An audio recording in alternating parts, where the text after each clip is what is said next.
Good morning all of you. आज हम कक्षा 7वीं की एनसीईआरटी की किताब हमारे अतीत भाग सेकंड के अति महत्वपूर्ण ऑब्जेक्टिव टाइप प्रश्न आपके साथ शेयर कर रहे हैं। तो साथियों, पहला प्रश्न है, अरब भूगोलवेत्ता अल इदरीसी ने भारतीय उपमहाद्वीप का मानचित्र कब बनाया था? तो साथियों, अरब भूगोलवेत्ता अल इदरीसी ने भारतीय उपमहाद्वीप का मानचित्र 1154 ईस्वी में बनाया था। तो इस में अपने ए ऑप्शन सही है। पहला पार्ट है, ये 1000 वर्षों के दौरान हुए परिवर्तनों की पड़ताल का ही पहला प्रश्न था।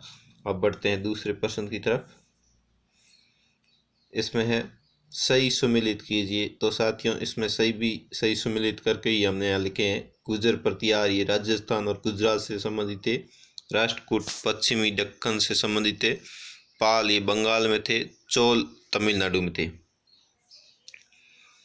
साथियों, अगला प्रश्न है, निम्नलिखित में से कौन त्रिपक्षीय संघर्ष में शामिल नहीं थे? तो ए ऑप्शन में गुजर प्रतिहार, बी ऑप्शन में राष्ट्रकूट, सी ऑप्शन में पाल, डी ऑप्शन में है चोल। तो साथियों, ये त्रिपक्षीय संघर्ष 3 पक्षों के बीच हुआ था, गुजर प्रतिहार, राष्ट्रकूट और पाल। तो इसमें चोल शामिल नहीं थे, तो इसमें अपने डी ऑप्शन सही है।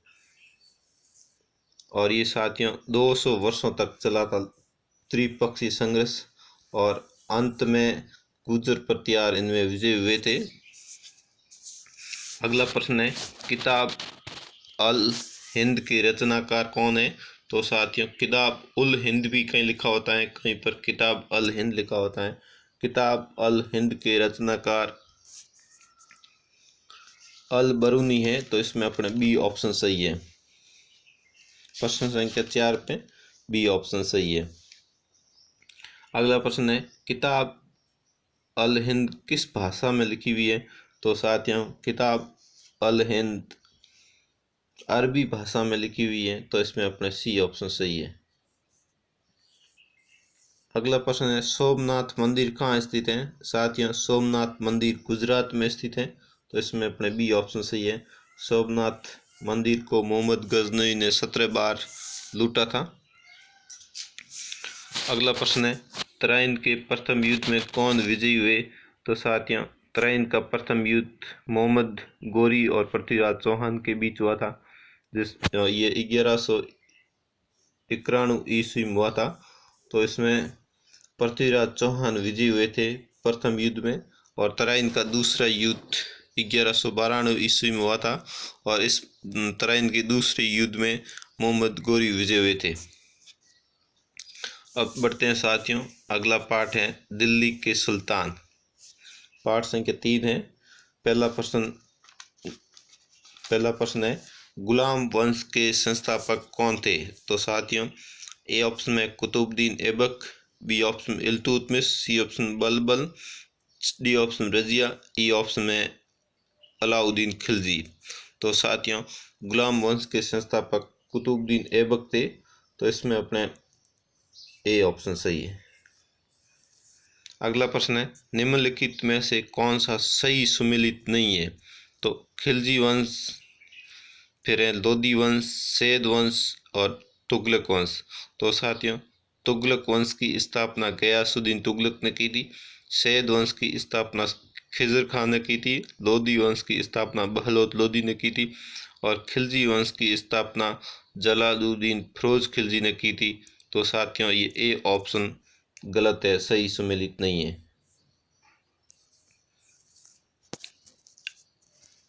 अब बढ़ते हैं साथियों अगले प्रश्न की तरफ। अगला प्रश्न है, निम्नलिखित में से कौन सा दिल्ली सल्तनत के अंतर्गत लगने वाला कर नहीं था? तो साथियों, खराज कर था, मवेशियों पर कर था, घरों पर कर था, जबकि ये इनकम टैक्स या आय कर नहीं था। तो इसमें सी ऑप्शन सही है। अगला है, सल्तनत काल में किले बंद बसाओ जहाँ सैनिक रहते थे को क्या कहते थे? तो साथियों, उसको गैरीसन शहर कहा जाता था। तो इसमें अपने डी ऑप्शन सही है। अब बढ़ते हैं साथियों अगले प्रश्न की तरफ। अगला प्रश्न है, मौट की मस्जिद किसके शासनकाल में बनी थी?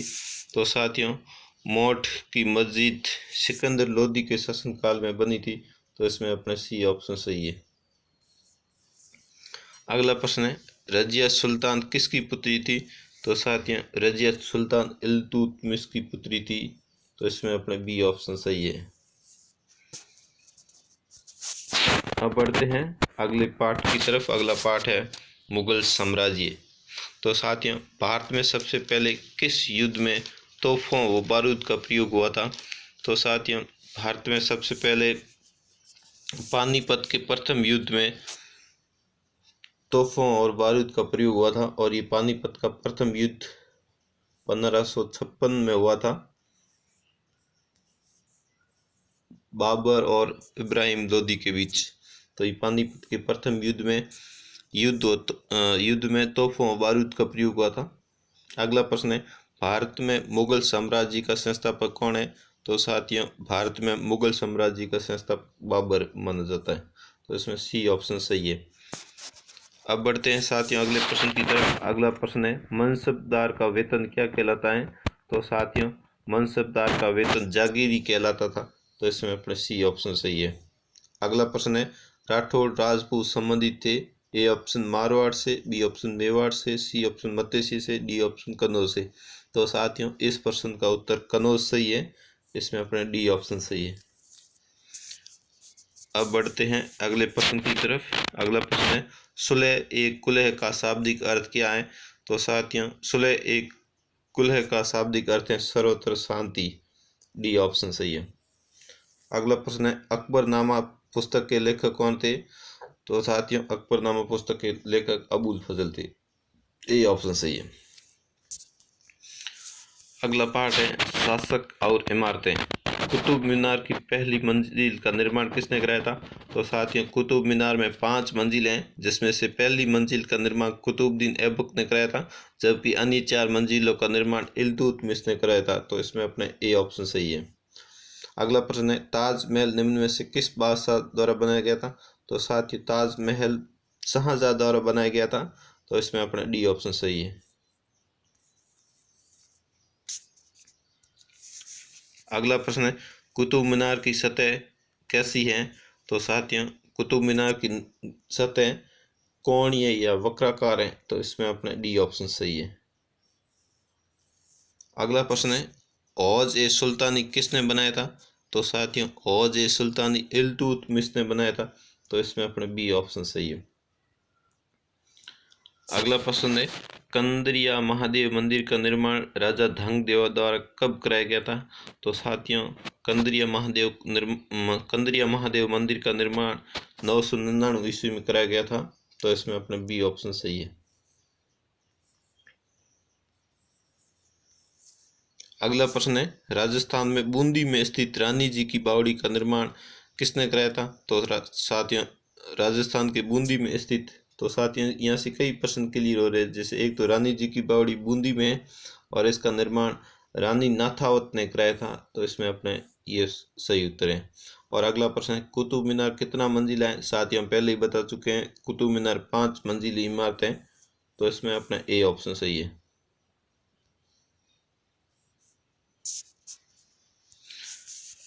अगला पाठ है नगर, व्यापारी और शिल्पी जन।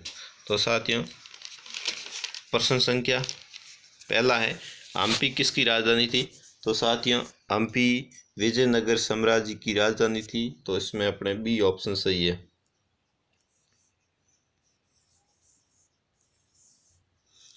अगला प्रश्न है, दूर देश के लोग सूरत की यात्रा करने आते थे, क्योंकि सूरत में ये पश्चिमी एशिया का वाणिज्य या व्यापार का केंद्र था। तो इसमें अपने बी ऑप्शन सही है। अगला प्रश्न है, मसूलीपट्टनम प्रसिद्ध क्यों था? तो साथियों, मसूलीपट्टनम मसालों के लिए प्रसिद्ध था। तो इसमें अपना डी ऑप्शन सही है। अगला प्रश्न है, तंजावुर किसकी राजधानी थी? तो साथियों, तंजावुर चौद राजाओं की राजधानी थी। तो इसमें अपना ए सही है।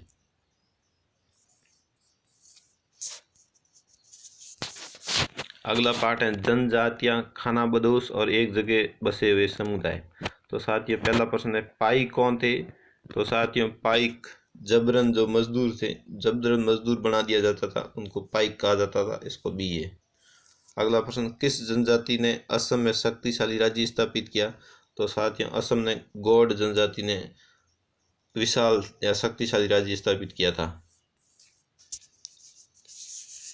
अगला प्रश्न, अहोम भारत में कहाँ से आए? तो साथियों अहोम भारत में म्यांमार से आए थे, तो इसमें अपने बी ऑप्शन सही है। बंजारों का कारवा क्या कहलाता है? तो साथियों बंजारों का कारवा टांडा कहलाता है, तो इसमें सी ऑप्शन सही है। अगला प्रश्न पाठ है, ईश्वर से अनुराग। तो साथियों अनुराग का मतलब होता है प्रेम। तो सूफी मत विशेष बैठकों का आयोजन कहाँ करते थे? तो साथियों सूफी संत विशेष बैठकों का आयोजन खानखाओं में करते थे, तो इसमें अपने बी ऑप्शन सही है। अगला अगला प्रश्न है, निम्नलिखित को सुमेलित कीजिए। तो साथियों हमने सभी जो ये थे इनको सुमेलित करके ही आपके सामने रखे हैं।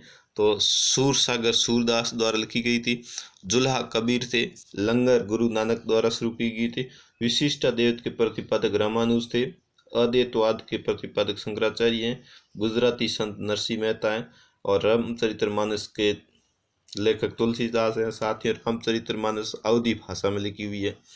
अगला पाठ है, क्षेत्रीय संस्कृतियों का निर्माण। पहला प्रश्न है, कथक कौन थे? तो साथियों कथक जो कथा का वाचन करते थे वो कथक कहलाते थे, तो इसमें अपने ए ऑप्शन सही है। अगला प्रश्न है, जगन्नाथ मंदिर कहाँ स्थित है? तो साथियों जगन्नाथ मंदिर के उड़ीसा में तो जगन्नाथ मंदिर उड़ीसा में स्थित है, तो इसमें अपने बी ऑप्शन सही है। अगला प्रश्न है, बसोली एक शैली है, तो ये लघु चित्रकला की शैली है, तो इसमें अपने ए ऑप्शन सही है। अगला है, बंगाली साहित्य के मंगल काव्य में शामिल हैं, तो साथियों इसमें भक्ति साहित्य शामिल है, तो इसमें अपने ए ऑप्शन सही है। अगला है, निम्नलिखित को सुमेलित कीजिए। तो साथियों हमने इनको सुमेलित करके रखा है। ये जो भरतनाट्यम है ये तमिलनाडु में, कथकली केरल में, और ये ओडिसी नाट्य उड़ीसा में, और कुचिपुड़ी नाट्य है ये आपके आंध्र प्रदेश में। बहुत ही महत्वपूर्ण प्रश्न है ये कुचिपुड़ी नृत्य। तो साथियों ये जो सभी आगामी प्रतियोगी परीक्षा होने वाली है उनके लिए बहुत ही महत्वपूर्ण एनसीईआरटी के प्रश्नों का हमने संग्रह किया था।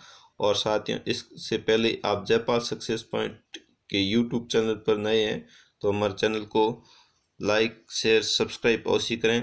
Thanks for watching. जय हिंद, जय भारत।